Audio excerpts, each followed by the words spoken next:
welcome to Game Nights with JR. I'm JR, and these are the feature games that we will have for our holiday games extravaganza during the month of December. Remember, these are all of the games that when you arrive at one of our game nights are already going to be set up and ready to play.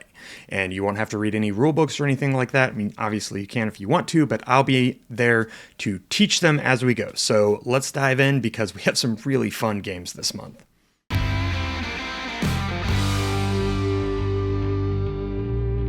First up is Ghosts of Christmas. This is a Charles Dickens-inspired Christmas Carol trick-taking card game where you are trying to take tricks and in either the past, the present, or the future, and where you play your tricks then determines how the trump suit changes from trick to trick. So it ends up adding a layer of strategy to something like spades or even something like Cat in the Box if you played some of the other trick taker riffs that we featured regularly at our game nights.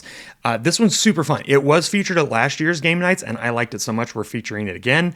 So some of you long timers may have already played this one, but I think you'll enjoy it either way because hey, it's been a whole year, right? So anyway, this is a card game. It's super fun. It's not very long at all. So you'll be able to play it a couple of times, kind of get the hang of it and get a hang of some of the deep strategy because this is one of those games that once the mechanics really start to click for you, it becomes fun in a whole different way. So Ghosts of Christmas coming soon to a game night near you.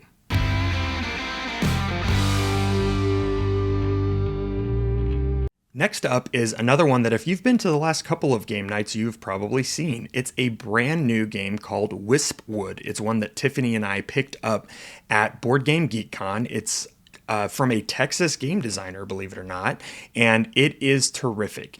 It is a game that combines open drafting with a sort of Tetris-like grid building and cats. So, who's not going to enjoy that, right? In the first round, you're building a 4x4 grid, then a 5x5, and then a 6x6. So there ends up being a lot of deep strategy in this. You're scoring different colors of wisps that are part of the shapes that you build into your grid, and all of those different colors score in different ways. So you've really got to be thoughtful about how you're drafting the pieces, what pieces you're bringing out, when to activate those super special cat powers that you have. It's a really cool little game. And again, it doesn't take very long once you get the hang of it. So it's fun to sit down, play, and then immediately want to play again because you figured out the mechanics. Or, play it one week and then come back to it the next week because this will be here the whole month of December. And I think if you haven't gotten a chance to play Wispwood yet, you will really, really dig it. It's a terrific, fun little game.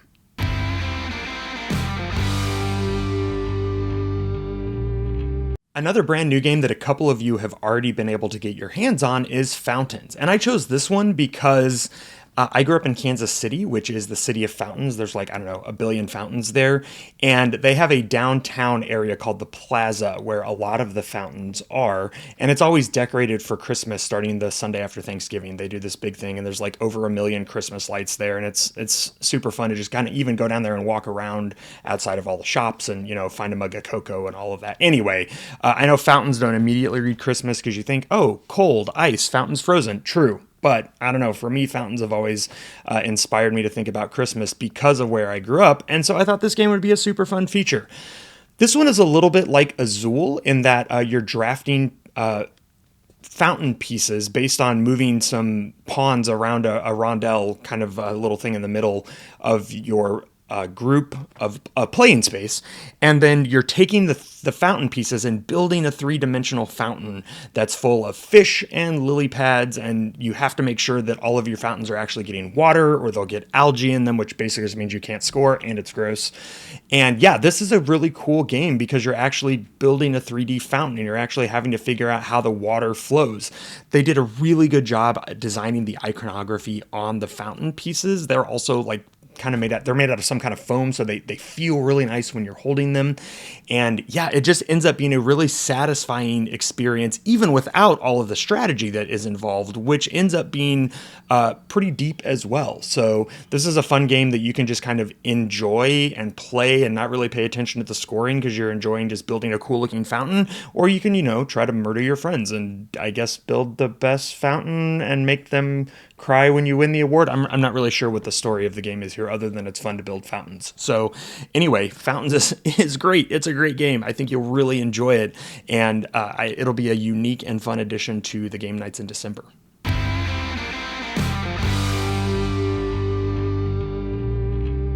Okay, I had to have one spooky-ish one just because it's me, and that is This Game is Killer Frozen Horror. Yes, this is yet another board game based on the horror movie classic The Thing from 1982, starring Kurt Russell. Whoop!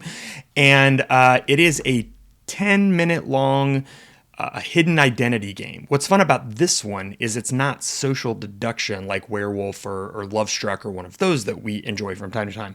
This one is all about just seeing if you are not the frozen horror, the alien, or whatever it is, the shape-shifting monster, can you survive to the end? And it's really difficult to do that. So there's a lot of dice rolling, a lot of wondering what's happening. Identities can change during the game, so you're constantly guessing.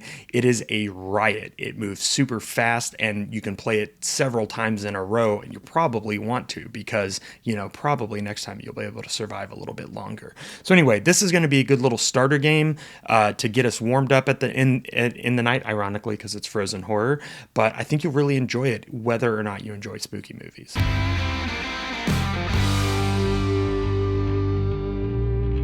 Another one that we had last year, and I had to bust back out because it's just so stinking cute and fun, is Boop the Halls. This is a modification of the game Boop, which is sort of like checkers with kittens on a mattress.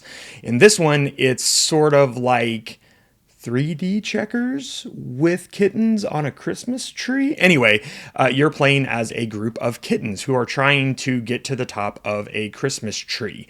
The goal of the game board is a grid that is also a tower, like a Christmas tree tower.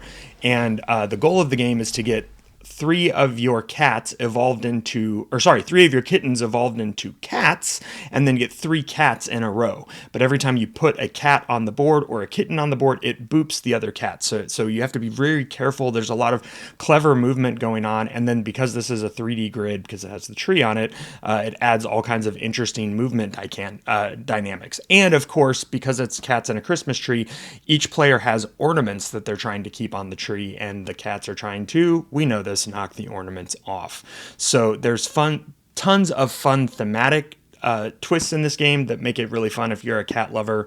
And if you're not, that's okay. It's still super fun to play. It's simple to pick up and learn, but there's so much strategy in it that it is really, really fulfilling. So that is Boop the Halls. Again, it's only a 2-player game, but it's short enough that you won't feel like you're missing out. Or maybe you want to bring a sweetheart out and just play 1v1 and see who has dominance in the romance for the night. I don't know. There's no rules here. I mean, there's rules here, but you can do whatever you want at game nights. We're just excited to see what you make of Boop the Halls, especially if you didn't get to play it last year.